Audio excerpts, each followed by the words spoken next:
ท่านผู้ชมเส้นทางหนองบึกหาตันมิไซเป็นเส้นทางใหญ่เว้นเมืองที่มีรถสัญจรไปมาเป็นจำนวนหลายภายหลังมีการก่อสร้างมาเป็นเวลาดนนานแต่ยังบ่สำเร็จอันได้เฮ็ดให้การสัญจรมีความยุ่งยากและประชาชนที่อาศัยอยู่เรียบเส้นทางดังกล่าวได้รับผลกระทบดังประชาชนได้ให้สัมภาษณ์ว่า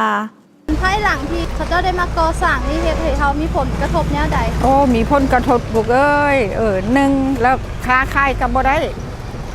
เคยได้4-5 ล้านเดี๋ยวนี้4-5 แสนก็เกือบบ่ได้อันสองมาก็มีพยาธิเป็นปอดตัวเป็นปอดไอ้ลูกหลานอยู่นี่เขาก็พากันไอเบิดนะมันมีผลกระทบหลายมันยากเกิดพยาธิพะเหย่าไปเพื่อว่ามันมีขี้ฝุ่นไล่ว่าซั่นซะขอให้คันถึงหั่นแหละเฮ็ดให้มันแล้วไวๆซะเนาะเพื่อว่าประชาชนบ่พวกที่ออมค้างนี่มันก็ค่อยจะบ่ยากขอให้เนี่ยได้ก็ขอให้คันถึงบ่ที่ว่าเฮ็ดบ่ก็เฮ็ดไวๆให้มันแล้วไวๆพอได้ค้าขายกินแต่ละมื้อไปให้ได้ลูกเอ้ยขอให้คันถึงเนี่ยแก้ไขให้ประชาชนที่ว่าสะดวกสบายค่ะนะนี่มันก็ยากหลายว่าซั่นซะผ่านมาเคยได้รับผลกระทบอย่างบ่ตอนที่บ่ทันมีทางยังบ่ทันเป้ทันเพกับบ่ทันได้กระทบหยังแต่ช่วงระยะ2015-16เพิ่นเริ่มลงมือมาในทางเป้เพนี่ก็เริ่มมีผลกระทบค้าขายก็ยากไปมาก็บ่สะดวกเนาะฟ้าแดดก็เป็นขี้ฝุ่นฝนตกก็เป็นเปื้อนเนาะไปก็เป็นวอกเป็นคุม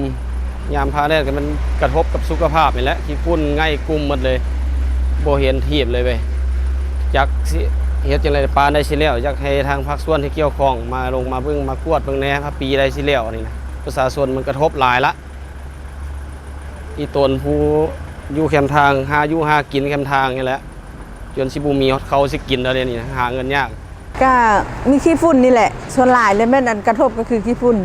คือว่าอยู่ยากเนาะมีแต่ขี้ฝุ่นกินขี้ฝุ่นทุกมื้อนะก็จะยานเป็นพยาธิเป็นอย่างไตแล้วก็การค้าขายก็บ่ค่อยได้คนบ่ค่อยเที่ยวนะมีขี้ฝุ่นคนก็บ่ค่อยได้จอดซื้อเครื่องซื้อของก็อยากให้เพิ่นเบิ่งอยากให้เฮ็ดให้มันแล้วซะเลยเนาะมันหลายปีแห่งแล้วโดนแห่งแล้วพ่อแม่ประชาชนก็ผู้ใดก็พากันจมอยู่ดิว่ายากหลายนะอยากให้อันเฮ็ดให้มันแล้วให้แก้ไขให้มันแล้วซะทางเส้นนี้มันก็โดน